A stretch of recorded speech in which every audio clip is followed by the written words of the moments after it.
हिंदू संस्कृति की सबसे बड़ी खूबी यह है कि यह अपने लोगों को अपने हिसाब से पूजने की आज़ादी देती है।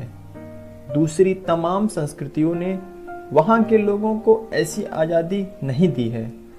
शायद यही वजह है कि हिंदू संस्कृति को आध्यात्म के लिए सबसे उत्तम माना जाता है।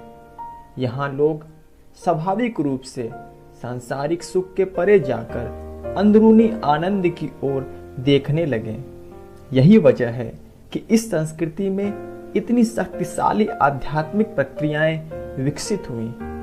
आध्यात्मिक प्रक्रिया किसी भी संस्कृति में आकार ले सकती है, लेकिन इसके लिए जरूरी है कि उस संस्कृति के लोगों की सांसारिक आवश्यकताएं पूरी हो चुकी हों। आमतौर पर लोगों की सोच होती है कि अगर उनकी खाने, रहने और पहनने की चिंता दूर हो जाए और थोड़ी बहुत भोग विलास की चीजें उनके पास आ जाएं, तो फिर चिंता की कोई बात नहीं है, फिर सब कुछ ठीक हो जाएगा। जब इन सभी चीजों का इंतजाम हो जाता है, तब भी कई बार इंसान को अंदर से संतुष्टि महसूस नहीं होती है। यही वह वक्त होता है जब इंसान स्वाभाविक रूप से अपने अंदर खोजना शुरू करता है। अगर ऐसा होना है तो आपको एक ऐसी सामाजिक और सांस्कृतिक स्थिति की आवश्यकता होगी जो लंबे समय तक बरकरार रहे और शांतिपूर्ण हो। यह एक ऐसी स्थिति है जो सिर्फ हमारी भारतीय संस्कृति में ही नहीं रही है। दूसरी सभी संस्कृतियां ज्यादातर समय झगड़े, युद्ध और दूसरे पर विजय हासिल करने की कोशिश में लगी रहीं। इसकी वजह से वहां कोई स्थायी समाज नहीं बन सके, लेकिन अपनी भारतीय संस्कृति में स्थायी सामाजिक और सांस्कृतिक स्थितियों का एक लंबा युग रहा है। यहाँ लोग स्वाभाविक रूप से सांसारिक सुख पर जाकर अंदरूनी आनंद की ओर देखने लगे।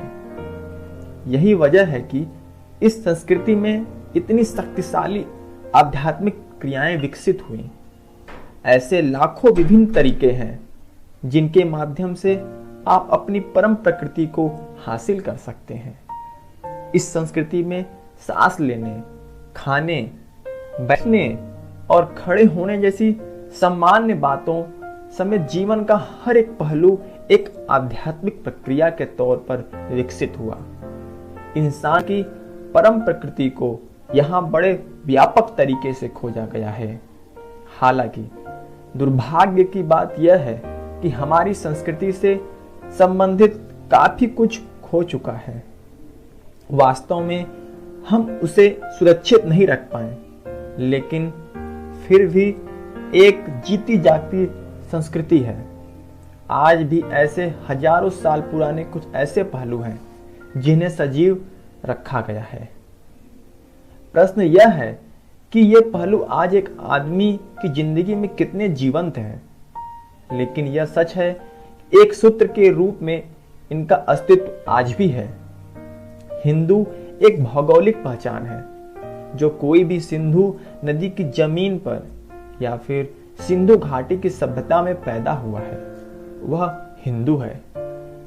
मार्क ट्वेन ने इस बात को बहुत साधारण तरीके से रखा। भारतीय रहस्यवाद को लेकर उनके मन में बड़ा कौतूहल था। वह इसे प्रत्यक्ष तौर पर देखना चाहते थे और इनके लिए वह भारत आए। उनके पास एक अच्छा गाइड था जो उन्हें सही जगहों पर ले गया। उन्हें यह 3 महीने से थोड़ा ज्यादा वक्त गुजारा और जब वह यहाँ से वापस हो रहे थे तो उन्होंने कहा था, किसी इंसान द्वारा या किसी देवता द्वारा जो कुछ भी किया जा सकता है या कभी किया जाएगा, वह इस भूमि में किया जा चुका है। मार्क का यह कथन उस प्रभाव को दिखाता है जो उनके ऊपर भारत आकर पड़ा। मानवीय चेतना के बारे में जितना कुछ इस भूमि में किया जा चुका है, वह इस धरती पर कहीं और देखने को नहीं मिलता। यह एकमात्र ऐसी संस्कृति है जिसका अपना कोई धर्म नहीं है। अगर अब धर्म ने हमारे यहाँ अपनी जगह बना ली है तो यह बाहरी प्रभावों की वजह से है, नहीं तो एक संस्कृति के तौर पर यहाँ कोई धर्म नहीं है। हमारे यहाँ अक्सर सनातन धर्म की बात होती है, जिसका मतलब है सार्वभौमिक धर्म। जब हम सार्वभौमिक धर्म की बात करते हैं तो हम यहाँ नहीं कहते कि सभी लोगों के लिए एक ही धर्म है, बल्कि हमारे कहने का मकसद यह होता है कि हम में से हर एक का अपना धर्म है। हिंदू एक भौगोलिक पहचान है। जो कोई भी सिंधु नदी की जमीन पर या फिर सिंधु घाटी की सभ्यता में पैदा हुआ है वह हिंदू है। ऐसे में हो सकता है कि आप किसी पुरुष की पूजा करते हो या किसी महिला की पूजा करते हो। यहाँ भी यह हो सकता है कि किसी सांप की भी पूजा करते हो या फिर किसी पत्थर को ही पूजते हो, लेकिन कहलाएंगे तो आप हिंदू ही। अपने पति पत्नी या बच्चे की पूजा करते हुए भी आप हिंदू हो सकते हैं। ऐसा भी संभव है कि अपने जिंदगी में किसी की भी पूजा न की हो, लेकिन इस दशा में भी आप हिंदू ही रहेंगे। इसलिए हिंदू होने का संबंध किसी धर्म विशेष से नहीं है। हिंदू कोई धर्म नहीं है, यह तो बस एक संभावना है। यहाँ हर कोई वह सब करने को आजाद है जो वह चाहता है। हमारे अलावा ऐसी कोई भी संस्कृति नहीं है जिससे अपने लोगों को ऐसी आजादी दी हो।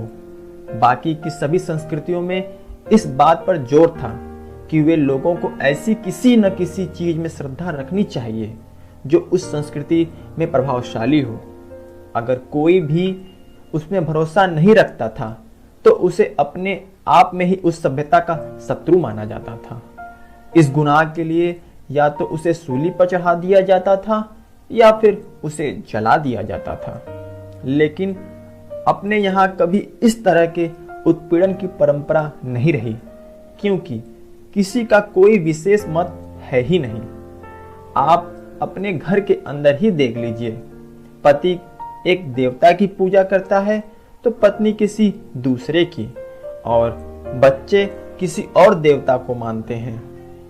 इसमें किसी को कोई समस्या नहीं, हर कोई अपना हिसाब से चल रहा है।